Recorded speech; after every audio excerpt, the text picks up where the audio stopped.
खुश आमदीद, खैर मकदम और वेलकम है आप सभी सामईन व नाज़रीन का आपके अपने हैं यूट्यूब चैनल रिज़वान ज़हीर में। आज से मैं आपके लिए फिर से हाज़िर हुआ हूँ वीडियो नंबर 2 यानी सेकेंड वीडियो। टॉपिक क्या है? टीचिंग एप्टीट्यूड, तदरीसी रुझान। ये आपके लिए बिल्कुल ही नया टॉपिक है जो बीएड या डीएलएड का एग्ज़ाम देने वाले हैं। लेकिन इस टॉपिक पे आपको घबराना नहीं है, क्योंकि आपको ये बिल्कुल आप अपने सोच या फिर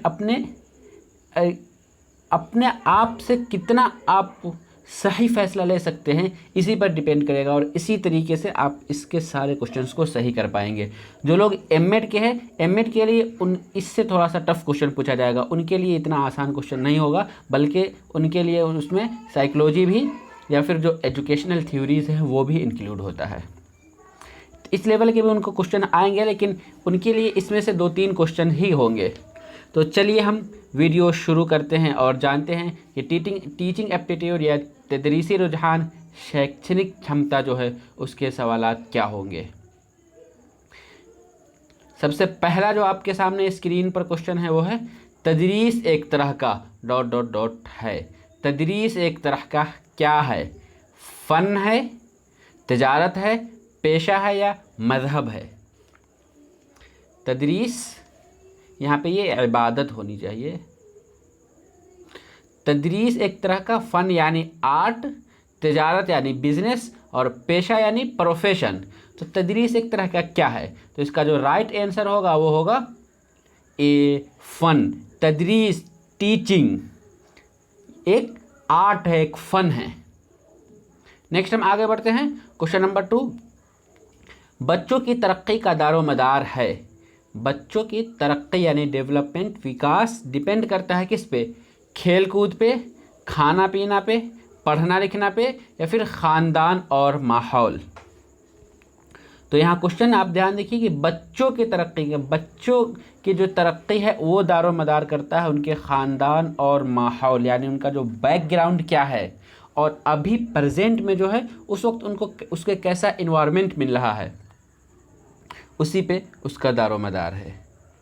नेक्स्ट हम आगे बढ़ते हैं, लेकिन उससे पहले आप लोगों को एक इन्फॉर्मेशन दे दूं। जैसा कि आप स्क्रीन पर देख रहे हैं, मानू बीएड के क्वेश्चंस बैंक, ये इस क्वेश्चन बैंक में 2015 से 19 यानी लास्ट 5 ईयर के क्वेश्चन सोल्व किए हुए हैं, जिसमें से आप जो भी सब्जेक्ट से फॉर्म फिलअप किए हैं, जैसे Urdu, social science, mathematics, biological या फिजिकल, इन सारे सब्जेक्ट्स का अलग अलग बनाया गया है। और उन सब्जेक्ट में यानी आपके स्पेसिफिक सब्जेक्ट के साथ जो जनरल सेक्शन का ये क्वेश्चन है, ये पाँचों के पाँचों क्वेश्चंस उसी पीडीएफ में मर्ज है। तो आप अगर सीरियस हैं और मानो का एग्ज़ाम क्रैक करना चाहते हैं तो आप प्रीवियस ईयर क्वेश्चंस बहुत हेल्प करेगा, क्योंकि लास्ट 5 ईयर का क्वेश्चंस बहुत मायने रखता है। तो इसमें रेगुलर मोड के लास्ट 5 ईयर के क्वेश्चन है और डिस्टेंस मोड के 3 ईयर के हैं। तो डिस्टेंस मोड भी आपके लिए हेल्प इस तरह से करेगा, क्योंकि डिस्टेंस मोड का जो कि सिलेबस है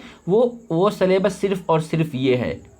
डिस्टेंस मोड में जो 100 नंबर के क्वेश्चन आते हैं वो 100 नंबर आपके जनरल सेक्शन के ही होते हैं, स्पेसिफिक सेक्शन नहीं होता है। लेकिन जैसे आपको 10-10 नंबर के पूछे गए थे तो उनके लिए कुछ 20 नंबर का है, कुछ 10 नंबर का और कुछ 30 नंबर का। तो ये आपको बहुत ही हेल्प करेगा। तो अगर आप इस पीडीएफ को लेना चाहते हैं तो फिर यहाँ नीचे व्हाट्सएप नंबर दिया गया हुआ है, इस नंबर पर कॉन्टैक्ट कीजिए, आपको पीडीएफ प्रोवाइड कराया जाएगा। चलिए हम क्वेश्चन ले लेते हैं। क्वेश्चन नंबर 3, स्कूली लिबास बच्चों में, स्कूल ड्रेस जो है वो बच्चों में क्या होता है? उससे इत्तेहाद पैदा करता है, नाइत्तेफाकी लगता है, बेदर्दी लाता है या फिर काहली लाता है। मीन्स कि स्कूल ड्रेस जो बच्चों को दिया जाता है, बच्चों को पहनाया जाता है, तो वो क्या है?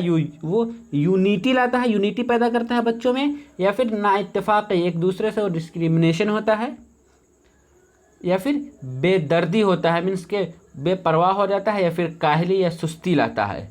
तो इसका जो राइट आंसर होगा वो होगा ए, इत्तेहाद यानी यूनिटी। यानी स्कूल में जब सारे बच्चों का ड्रेस एक होगा तो कौन अमीर घराने से है, कौन गरीब घराने से है, वो उसमें फ़र्क नहीं हो पाएगा, सब एक बराबर हो जाएंगे। नेक्स्ट हम आगे बढ़ते हैं। क्वेश्चन नंबर 4, मुंदरजा झैल में से कौन सी खूबी तदरीस को मुतासिर नहीं करती, यानी नीचे जो ऑप्शन दिए गए उनमें से कौन सी खूबी तदरीस टीचिंग को इफ़ेक्ट नहीं करती है? दरिया दिली, निज़ामत की सलाहियत यानी मैनेजमेंट एबिलिटी, समाजी बर्ताव या फिर हसास। समाजी बर्ताव कहेंगे सोशलाइजेशन, जो समाज यानी जो टीचर समाज से जुड़ा हुआ हो, या फिर हसास कहते हैं कि वो किसी भी सब्जेक्ट को लेकर के, किसी को मसले को लेकर के वो बहुत ही एक्टिव हो, वो उसकी फ़िक्र करता हो, लापरवाह नहीं हो। तो यहाँ जो आपको ऑप्शन दिख रहे हैं इनमें से नहीं का पूछा गया था। क्या आप इसको याद रखिए, ध्यान रखिए कि क्या मुतासिर नहीं करती है, कौन सा इसमें जो ऑप्शन है वो इफ़ेक्ट नहीं करेगा? तो दरिया दिली। टीचर कितना ही दयालु हो जाए, काइंड हो जाए, लेकिन असल ये उसके लिए कोई ज़्यादा मायने नहीं रखता है। असल टीचर के अंदर मैनेजमेंट की पावर होनी चाहिए, अपने क्लास में बच्चों को संभाल सके, स्कूल का प्रिंसिपल है तो स्कूल के प्रिंसिपल को संभाल सके। समाजी बर्ताव यानी एक टीचर का समाज से ताल्लुक़ बहुत ज़रूरी है, क्योंकि बच्चे समाज से ही आते हैं, तो टीचर और समाज में ताल्लुक़ रहेगा तो बच्चों के बीच बेहतर ताल्लुक़ बन पाएगा। और हसास तो हर एक इंसान को होनी ही चाहिए। नेक्स्ट हम आगे बढ़ते हैं, क्वेश्चन नंबर 5। तालीम का अहम मकसद है, एजुकेशन का मेन पर्पज़ क्या है?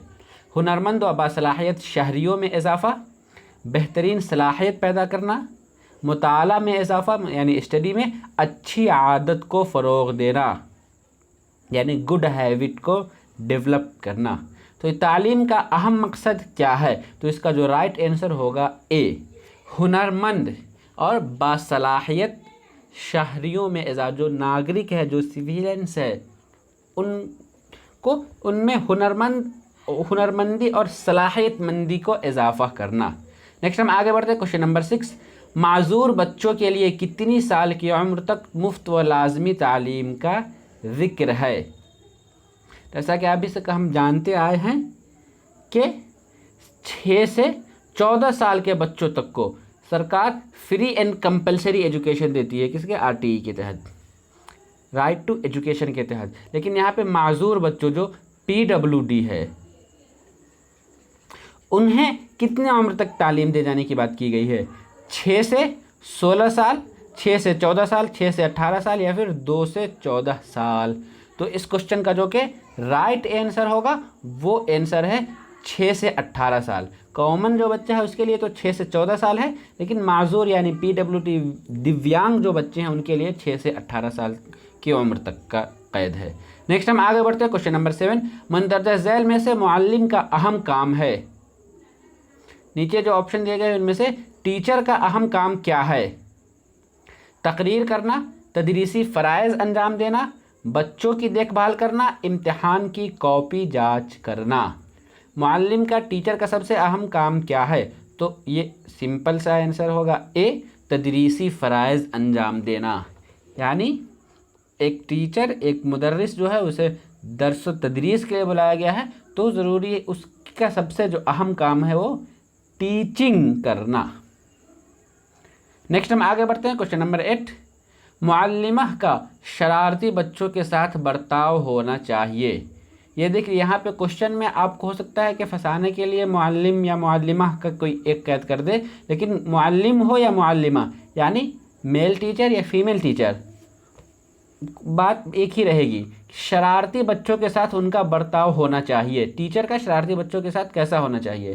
गैर जानिबदाराना, हमदर्दाना, सख्त या फिर नरम। तो इस क्वेश्चन का जो कि राइट आंसर होगा वो होगा ए, गैर जानिबदाराना।